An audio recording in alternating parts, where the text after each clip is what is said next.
Well, good evening, everybody. Welcome to our Thursday night Anamkara meditation program. With all my heart, with all my love, I welcome you to our program this evening.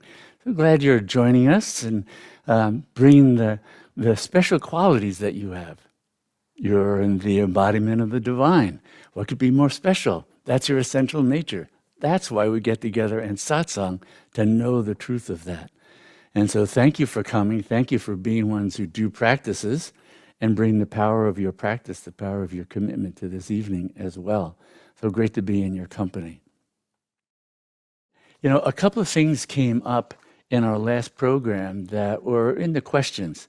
And I wanted to come back to them because especially around mantra, it's such a vast topic. I mean, there's a whole set of texts and scriptures on mantra yoga is a whole branch of yoga. So the mantra shastras, the text on mantra. Mantra comes up in the Namah Shivaya tradition. Mantra is important in relationship to Kundalini and Shakti, because mantra is Shakti. Mantra is an expression, a throb of Shakti, this pure consciousness that is the infinite, that is the divine. And you know, in fact, in the Shiva Sutras, it says, there's a sutra that says, Chitta Mantra. It means the mind is mantra. So the mind, as we know it, is born of the power of vibration, the power of sound, the power of words. And so when we're doing practices like we do here on the Thursday evenings, or you do at home, we're drawing on what power? Well, it's always, we're drawing on the Shakti that is the underlying power of all the different practices in the yogic tradition. And actually, I think we could say across traditions, though it's given different names, the power of practice, the power of the things that we've been given by various wisdom traditions to draw near to the truth of who we are empowered by the divine itself. This is important because we have to know the mind can't get there on its own. And for all our self-efforting, and an aspect of that is absolutely necessary, it's not sufficient, because it's the power of the infinite that created this sense of bondage, the sense of limitation, the sense of identification with the mind. So the mind, we can see, is a conglomeration of thoughts, feelings, memories, sensations, fantasies about the past, fantasies about the future. All that stuff is vibrating Shakti. And in fact, in the Shivaya tradition, one of the ways that we're invited to look past the mind, look through the veil of the mind, is to hold that awareness that all that we're seeing in the mind, no matter what the quality of it is, light, dark, happy, sad, this or that, it's all just shimmering Shakti. So it becomes a practice that's not unlike staring at the sky, and all kinds of clouds are going by. And there may be dark clouds, threatening clouds, there might be light clouds, there might be fanciful clouds, there might be interesting shapes. They're all clouds. We're just sitting and watching them. And that's part of how we can approach watching the mind at play while we're engaged in meditation. So we're stepping back from the drama of that play, of being involved in that play, of saying, oh no, I want that cloud to stay. I don't want that one to stay. That one should go faster, because that's usually what we're doing with the clouds of thoughts in our mind. So in meditation, we're just stepping back, breathing, letting go, coming back to an equanimity, a stance, a posture of awareness that's detached and at ease, spacious and aware. And part of what we make use of is mantra to help do that. Because mantra is a throb of the infinite that's known as sort of a pure form. It's still a form, so it has the limitation. Om Namah Shivaya is a sound form, and Om Kalima, Hamsa, Aham. These are pure thoughts in the form of mantra, pure meaning they're not dualistic. So in the yogic tradition, pure versus impure isn't a moral stance. Is it tainted by dualism, or is it free of duality? Most all ordinary thoughts, as we were talking about 2 weeks ago, they're tainted. Ordinary mind, ordinary thoughts, always has a limited I awareness attached to it. Even if it's just, I am a limited perceiver of an object, something as neutral as seeing a light, seeing the wall, seeing a room. But the one who's seeing it is a little I perceiving that. So no matter what's going through the mind, there's this limited, contracted I awareness attached to it. And that's part of what in the Shiva Sutras is pointed to when in the sutras they say Jnanam Bandha, knowledge is bondage.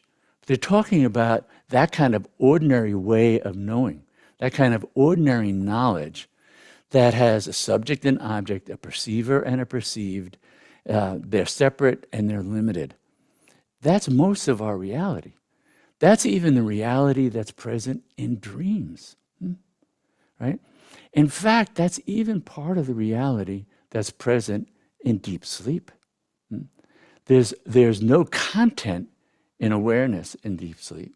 So the yogis say it's the continuous awareness of nothingness.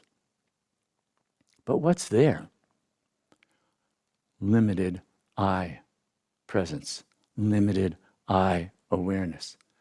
In fact, from the yogic traditions, that's a state that shows the first imposition of limitation.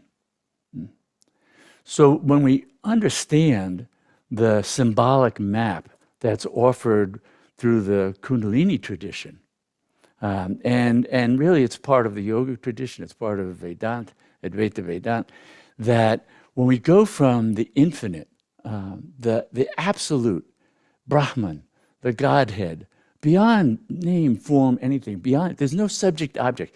We can't have an experience of that. Because to have an experience, there would be a thing to experience and an experiencer. You're automatically in duality. So when we dissolve into pure unity consciousness, this world disappears as we know it. Not for the ordinary mind, for consciousness is reunited with its infinitude of purely being all that is. So these, again, tough language, because the language is all trying to point beyond itself, point towards a state that's ineffable, beyond words. Can't name. It's the unnameable one. Right? Now, for that unnameable one to experience what it is to be finite, it has to take on limitations. If it couldn't take on limitations, there'd be an impediment. There'd be a limitation on its omnipotence, its power. But its power isn't bound.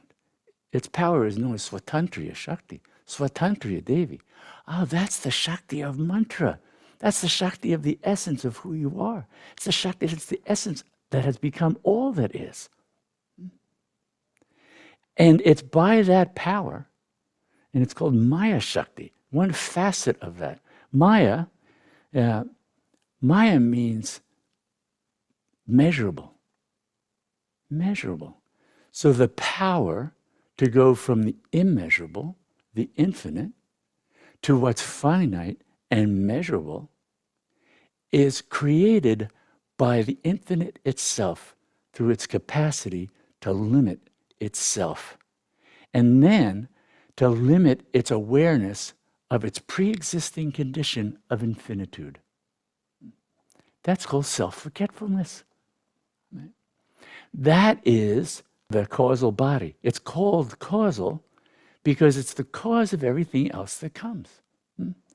So this is how the system helps to delineate this.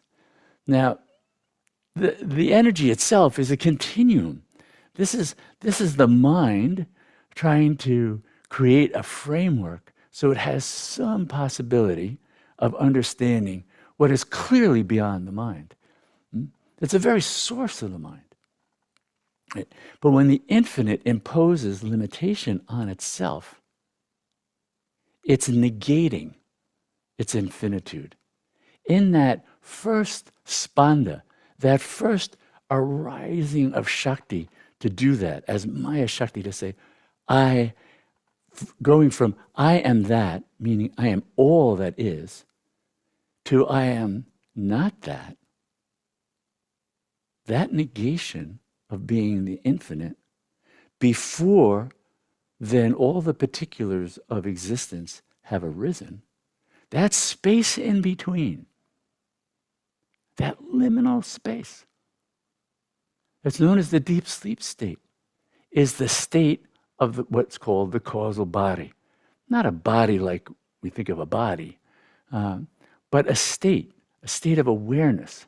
It's a state of awareness where infinitude has been blocked, the finite has yet to arise, so there's really nothing to be aware of. That's why in deep sleep, it's the continuous awareness of nothingness. Then Shakti goes, in that limitation, because now we've divorced our awareness from being all-encompassing infinitude, lacking nothing, being everything. Now we're confined, now we're bound, meaning now we can have a sense of lack and want and need. The infinite lacks nothing, wants nothing, needs nothing. It's all it is. So in order to experience those aspects and then create the objects, the reality of the world that is going to be home to seeking the fulfillment of desires. I lack this, I want that, I need that. Well, now we need a mind and a body. So mind comes in. It's called the subtle body. That's the next creation. Out of the causal body arises the subtle body. The mind and all its instruments for perceiving, for acting, everything. Then it needs an instrument in this world. Now it gives birth to the physical body. And now we have an instrument for moving about the world, pursuing the attempt to remedy this root sense of lack and want and need that is underlying so much of our psyche, so much of the time, that was created by the infinite itself in order to know all of that, to experience lack, want, need, pain, ephemeral joys, ephemeral sorrows, all the things of everyday life. You are the instrument of the divine for knowing that. Every being is the instrument of the divine for knowing that. And that knowing informs the entire infinite body of the divine. Whether it's a, one-celled bacterium or paramecium, to humans, to beings that aren't embodied, that are beyond this ordinary domain, including Buddhas and Bodhisattvas on other levels of existence. Pralayakas and Mahapralayakas, as it's talked about in the Shiva Sutras, beings who don't disappear with the great dissolution because they're not embodied. They exist in a different domain. All of that is within the magnificent domain of consciousness. So the practices that we do, in part, are also, they demand we enlarge our sense of the universe. It was mind-boggling enough for Galileo and early astronomers to say, there's more than the Earth is not the center, there's more than that, there's more planets, there's a sun. Then there was the discovery that, oh no, there's stars beyond that, got bigger and bigger and bigger. We're still exploring that with the newest, James Webb telescope and all these wonderful instruments of the physical reality to explore. We have to be able to also explore that the domain of consciousness is so vast that the vastness of all of space and all of galaxies. A grain of sand, a tiny speck within the consciousness of the infinite.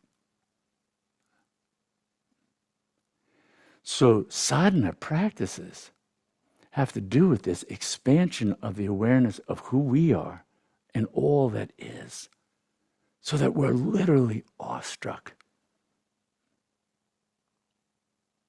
The mind is so used to thinking it knows. It knows the size of its domain. It may not like aspects of it. It may scurry around day and night trying to fix this, resolve that, make something better, all that stuff. It's operating within a very small fragment of what is. And it's being driven by a fundamental sense of lack, want, need that can be insatiable. In the yoga tradition, in the Buddhist tradition, it's called avidya. It's this primal ignorance, this primal not knowing the truth of who we are in all our fullness. How will the mind ever come to rest without knowing that? Because it's in knowing that. That's where that peace, that surpasseth understanding, that's where the immeasurable Buddha talked about as unshakable equanimity arises. These are not mind-born states. These are not mind-born qualities. These are qualities of the truth of who you are. So we have to let go of identifying with the poor, ephemeral, agitated mind. Letting go means we don't identify with it. We're watching it. But as we watch, what's happening is the one who's the seer that's never seen, the witness that sees all, is all, recognizes all as its own sublime self. The mind even beginning to shift its posture of awareness to that sort of witness consciousness begins to become aligned with its true essence. So it's such a fundamental practice in meditation, is to let go of all the busyness and thoughts and everything of the mind and watch. And then when the mind's busy, we do help the mind. We give it mantra, a throb of the infinite that can help reabsorb all the agitation, all the lack, all the wants, all the needs of the mind. Because the mantra is humming with the Shakti of true knowledge, true knowing of self. And it starts out seeming separate, right? You start out, say you're repeating Om Namah Shivaya, this throb of the infinite, the Shakti mantra. It does mean I bow to the divine, the auspicious one within everything. But as we're repeating that, well, to begin with, there's the mantra, there's you as the repeater of the mantra, there's this source of the mantra. They seem like three different things. And we keep merging them. We keep merging. No, they're one. They're one. I am the mantra. The mantra is the infinite. We hold that awareness. We hold that attitude that these are one, even while we're repeating it.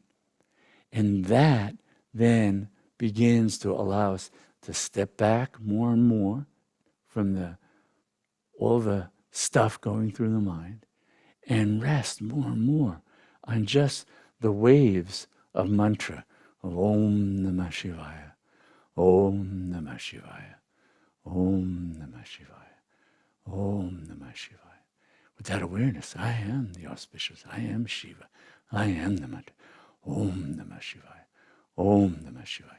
So we're pulling our awareness out of the stuff of the mind and putting it all in the throb of mantra. Then, as we more and more enter vehicle of mantra, we can go where the vehicle of mantra goes. Because then the mantra begins to fully absorb the mind in our limited eye awareness. And we begin to shed that. And in time, it feels like just the mantra is throbbing with an awareness. As that becomes more and more subtle, even the sound form as a thought form of Om Namah Shivaya can disappear. It will disappear. There's just this throb of this ocean of awareness arising. Just the awareness of being. Just the awareness of being. Not doing anything. Not having to do anything. Just the throb of the awareness of being here, present. That awareness of being expands and expands, becomes more and more inclusive, embracing, without having to have objects. It's not entertaining anything. It's as if the awareness is space itself that holds all that is. That space of awareness, oh, that's you. Because it's throbbing with that awareness of I am. I am. Aham. Aham. That's the awareness. That's the underlying all existence. All existence. All ephemeral existence. All momentary existence rests on the eternal existence of I am. I am. It all arises out of that. We come to know that I am. That's where mantra takes us. That takes us into a whole other order of knowing. Not mind-born, not thoughts about knowing, not concepts used to try and grasp knowing. It's pure knowing, pure, direct awareness. I am. I am. Nothing, nothing left out. That's you. It's you. That's the truth of who you are, of who all beings are. Knowing that, what do we lack? What do we want? What do we need? Yogis have simply stopped breathing. Their bodies fall over, knowing that. You don't even need a body.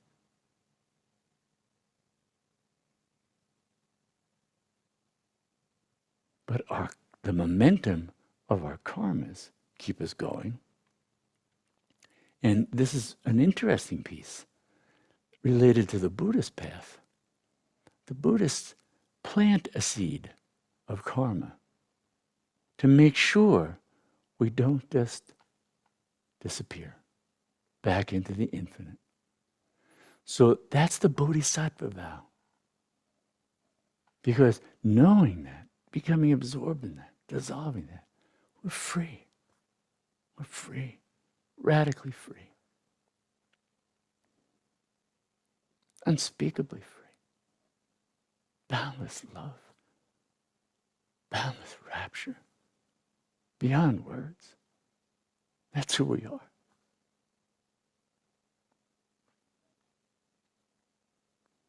But the Bodhisattva vow says, until all know that, until every being of every kind, in every world, in every universe, until all are free, I will keep coming back that vow plants the seed. See, our thoughts are constantly creating karmas that bind us to coming back. Most of them are ordinary desires that go unfulfilled, actions that create karmas. All those things are constantly at play. But as we become more and more refined, and more we've freed ourselves from those past karmas that keep binding us. Well, in the traditional yogic system, then you would take Mahasamadhi, meaning the final samadhi. We just celebrated that this last week, the solar anniversary of one of my great gurus, Muktananda Swami's. It's called Punyatiti Day. The day he left his body was October 2nd. And then in that system, you don't necessarily choose to come back. You're done. That's that. Gone. The Buddhist tradition says one can choose to do that. And out of boundless compassion, boundless love for all beings, we will endeavor to know the highest, live the highest, and keep bringing that into the world to support others getting free.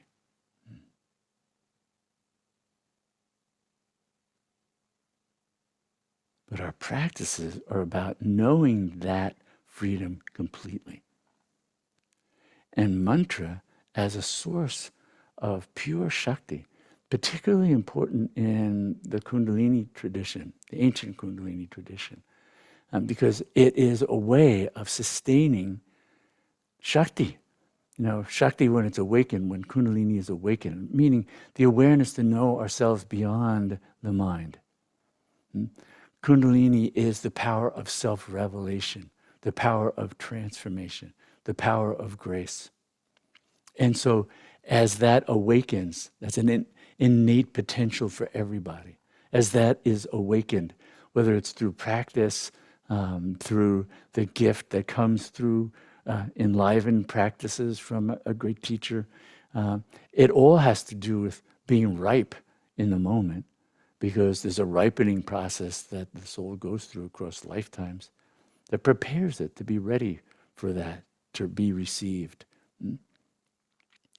But once that's awakened, then we want to feed that fire. And so then, following yogic practices, following the yamas and the niyamas, doing meditation, doing asana, doing pranayama, these are all helping to remove some of the karmas, the impediments, the blockages to the system.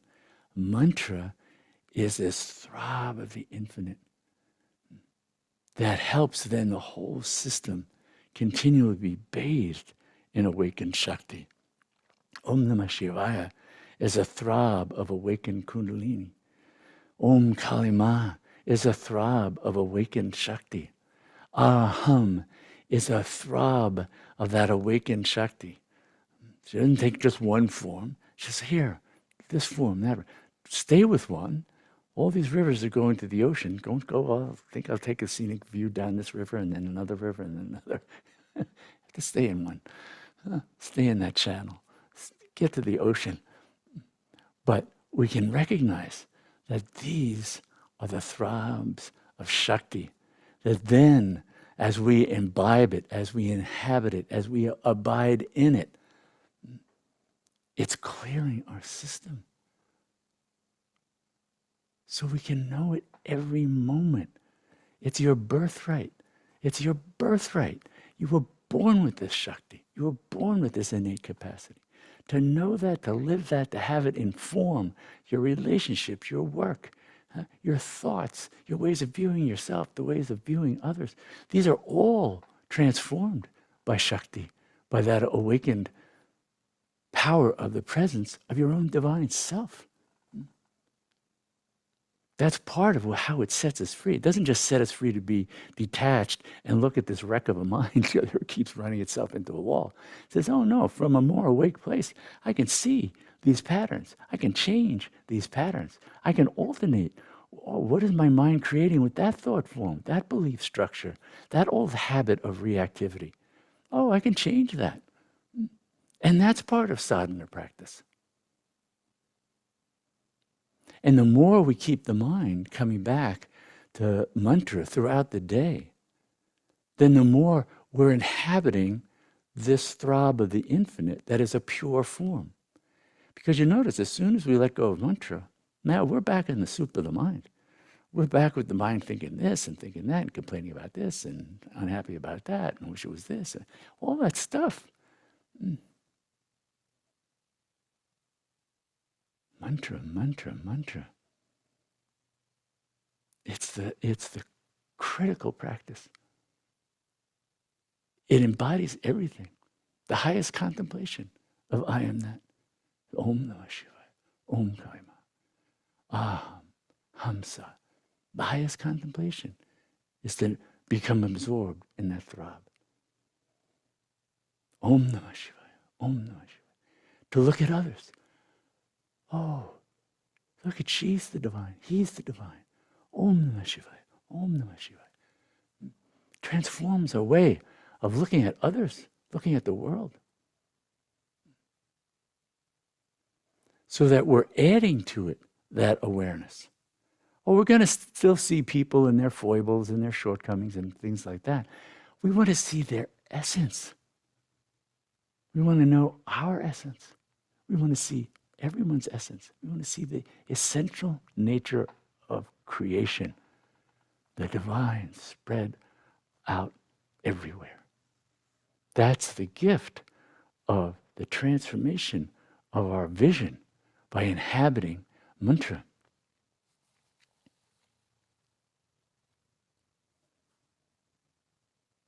So Om Namah Shivaya, Om Kalima. These are the mantras that carry that. There are other forms of mantras in entire texts and scriptures where that's considered a mantra. And then, of course, knowing the meaning and understanding the text is an important component of that kind of practice. But when we're talking about Shakti mantra, these mantras that are really used for meditation and japa, the practice of repeating mantra throughout the day to keep inhabiting that awareness, stay in touch with it at least. Those mantras, those are shorter. They come through various lineages and traditions. So I pass on the empowered mantras that came from the lineages and traditions I've been a part of. There are other teachers who have been a part of different lineages, and those mantras can be empowered and also take a person to the highest. So there's no limitation on its accessibility, its availability. There's no price tag on it. One can't sell Shakti. One can't buy Shakti. We are Shakti. You are Shakti. You are a throb of Shakti. Chit Shakti. Chittam mantra. The mind itself is mantra. When we take it away from the limiting forms of mantra of I am just this, I am just that, and give it the mantra of I am all this, all that. Om Namah Shivaya. Hamsa. Aham. Then we're adding the experience, the knowing of the infinitude of being that relieves the mind, that toils day and night to fill one hole after another. It needs to come to rest. Its true resting place is in the divine presence that permeates your being. Come home to that. We live that. And so we're going to be chanting the mantra Om Namah Shivaya now for a few minutes, just to become really absorbed in that. And then we'll just sit in the stillness afterwards. If the mind is completely still, rest there. If it moves, Let it move with Om Namah Shivaya, Om Namah Shivaya, Om Namah Shivaya, until it once again settles. But it's not entertaining frustration. Oh, I didn't settle. I should have settled sooner. What's wrong with me? I didn't. No. It's either stillness or Om Namah Shivaya. Okay? No judgments. No that kind of false reflection. Abide in the truth of who you are, the fullness of being who you are.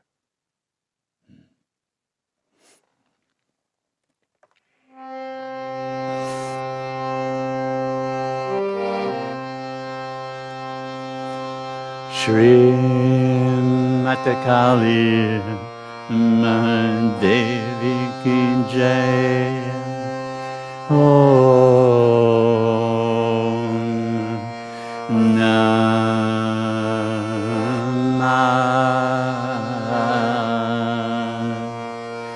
Shivaya.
Kali Mahadevi ki jai.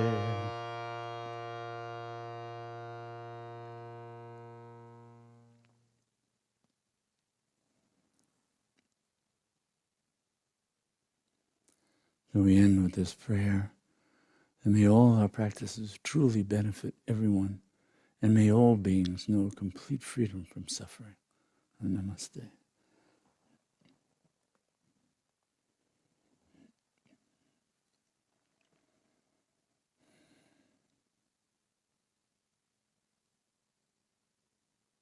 The Shakti, the essence of mantra. It's also what carries the power of the lineage in the yogic tradition. Part of how a great being sustains, in a sense, that giving through the power of the lineage that goes into the mantra, into the practices. I know people who have chanted Om Namah Shivaya with, and they've had visions of Baba never having met him. Visions of Bedi Baba, his guru, Bhagavan Nityananda, never having met him. Because that Shakti, well, that's their essence. They dissolved their individuality in Shakti. That's what the true nature of the Guru is, Shakti. One who embodies that Shakti. And so it continues to live on and then convey those blessings of the lineage of Shakti itself, as well as through their Mahasamadhi shrines. You know, Baba, when he took Mahasamadhi, Bedi Baba took Mahasamadhi, the ashrams created a Samadhi shrine where they're interred. And so it becomes a nexus, a focal point for that boundless Shakti to continue to pour into this realm of karma bhumi, this realm of action and reaction and the law of karma, the realm of our earthbound existence. So it continues to be accessible and available in these many ways. And that's what we're tapping into as well when we're engaged in these practices. Or it's not just our own self-effort, because we know how much that varies. But Shakti, Shakti is always full, complete, whole, present. So the more we're letting go of the mind, the more we can experience that fullness of the living presence of the power of consciousness itself that has become every cell in the body, that has become all the vital fluids of the body, that has become the subtle body and all of its components. It's become the causal body. And it is forever the eternal, supracausal, the infinite, the body of the infinite, which all that is and all that's beyond. That's what we're invited to know through these practices. And then the mind, the ordinary mind, well, then it becomes that simple instrument of being able to manifest the truth of who we are, rather than its habits of manifesting the ignorance that we hold, the contractedness that we hold, the anger, the fear, those things. You can't help but express them because we think that's what we are. Come to know the truth of who you are. Then you live that love, that compassion, that wisdom, that peace. You live that into the world. That's what we're called upon to do. So thank you for being ones who do practices and continue to delve into the depths of being. So you're empowered to walk that into this world. I also want to thank you for the many ways you support Anamkara and share our offerings to others. And thank you to some who are continuing to make donations and support us in that way. Many organizations, Anamkara included, when things went virtual because of COVID, donations virtually stopped. But some people have continued that generosity. And that's a practice. That's an awareness. Because the poor mind is bound up in lacking, wanting, needing. It forgets about its own generosity and how to express that in our everyday lives. Express the truth of our abundance in everyday life. So thank you for sharing those gifts of your abundance with Anamkara. Very much appreciated. And the new audio version of The Soul's Journey is now out, and now it's available on everything: Audible, Apple, Google Play, all the major services that carry audiobooks. So it's another place to go to be able to hear the teachings. It's part of the traditional practices is hearing. That there's a Shakti that comes through spoken words. That's part of what's transmitted. And so hearing it is different than reading it, and being able to listen and become absorbed in that and take that in. So if that's something you feel drawn to, now it's available. So you can listen to that anytime. So once again, thank you all for coming. And I look forward to seeing you again in 2 weeks.